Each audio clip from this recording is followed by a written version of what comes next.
So far, we have covered some of the basic topics regarding narrative performance, such as creativity, its distinction between public speaking and theater, nervousness, vocalics, and an overview of nonverbal communication. Beginning in this lecture, we will now cover an overview of literature itself, and give a brief understanding of what to look for when choosing narrative pieces, and an overview of literature genres. To begin, let us first cover some of the characteristics we look for when choosing narration pieces for performances. First, we look at the universality of literature, that is, literature that is universally applicable so that it is relatable to the audience. This is not to say you must choose something which is well known or popular. It simply means literature that carries with it messages or themes that are universally applicable or relatable. Culture influences the nature of literature and the content, but the overall message or theme can be applicable to many cultures. So, when observing narrative pieces, be sure the message you want to communicate is universal. For example, many people may be familiar with the story of Old Yeller, a novel written by Gibson. Though the story takes place in early, rural America, the message is universally applicable. That loving your family requires sacrifice and making hard decisions for those you love. This can be observed by Old Yeller making a sacrifice to save his family, and the sad ending of Old Yeller having to be killed to save the same family due to his contracting rabies. It is a sad and heart-wrenching story, but the message can be easily and universally understood. Aside from universality, we also have individuality of literature. This can be understood in two ways. The first way is choosing literature which is unique or novel, perhaps something which is not well known. The second way is choosing pieces that may be familiar, but are performed in a unique or unusual way. You may choose stories that come from different cultures which many may not be familiar with, or even pieces from your own culture that are not well known.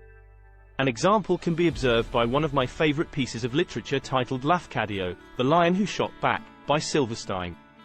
Many people may be familiar with the author, who is famous for his children's books The Giving Tree and Where the Sidewalk Ends. But many are not familiar with one of his more unique stories of Lafcadio.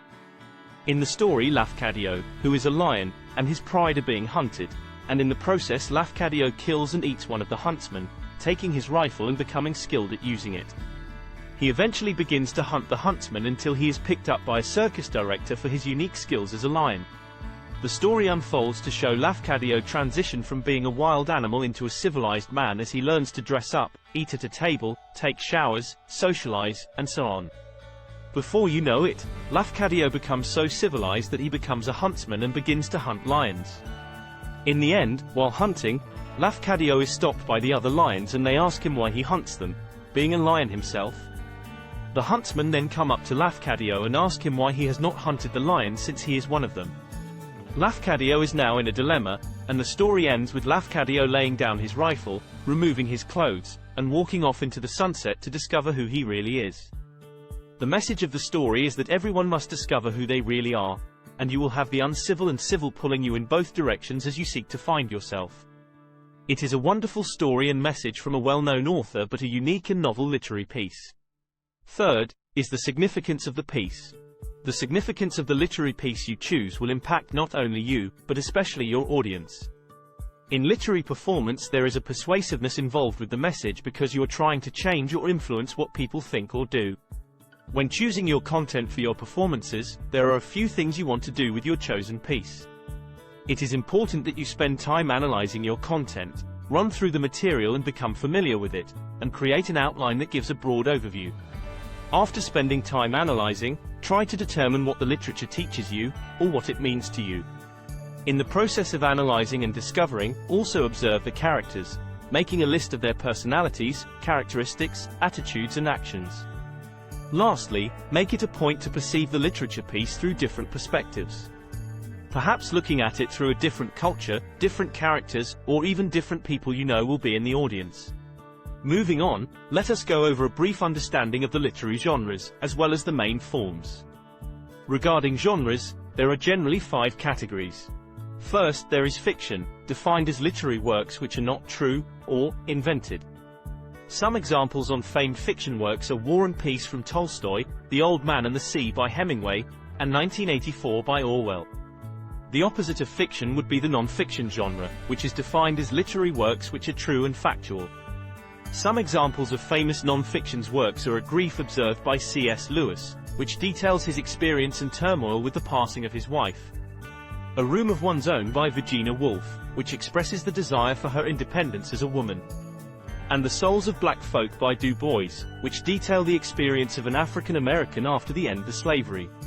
Next, there is poetry, which is a form of literature created in metrical writing and makes use of vivid language, imagination, and very specific language.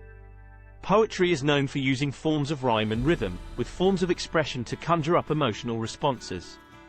Poetry is known for using forms of figurative language, and the meaning has to be discovered and felt. Some famous examples are If, by Kipling, The Raven by Edgar Allan Poe, and Still I Rise by Maya Angelou. We also have prose, which are literary works formed in sentences and paragraphs in a continuous writing style, and are usually a style for straightforward writing and storytelling. And finally, there are dramas, which are literary works usually created for performances such as plays, operas, or ballets. Within these genres there are also subgenres such as mysteries, thrillers, history, romance, western, science fiction, dystopian, and many others which will be covered in later lectures.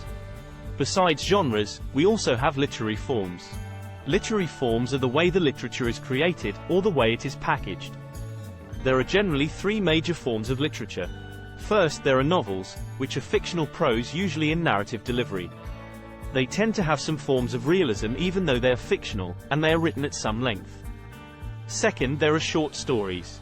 These are shorter than novels but still have a developed story, and can be fiction or non-fiction. Third, there are essays, which are short written works that focus on a specific subject or topic rather than telling a story. Now that we have a basic understanding of the genres and forms, you can begin to understand what to look for when it comes to your literary pieces. As you begin to research possible works to perform, there are a few things to keep in mind. One thing to make sure you do is never to use a fiction piece and pass it off as non-fiction. Doing so will change the perception the audience has on your performance, usually in a negative way. Also, when examining and choosing characters, make sure you will be able to portray the character the way you want. Lastly, analyze and critically think about your performance pieces, making sure your choice is appropriate and able to be performed in a timely manner. As we end this short lecture, keep in mind to observe the universality, individuality, and significance of your literary pieces. Keep in mind the many genres and subgenres of literature, as well as the three main forms. For simplicity, we will only be focusing on prose, drama, and poetry for your literary performances in this course. This will allow you to narrow down literary pieces and work on performances a little bit easier. And with that we will end this lecture. Take the time to begin making a list of possible literary pieces and their themes to get you started on some brainstorming ideas, and remember, you will be focusing on analyzing their story and the characters.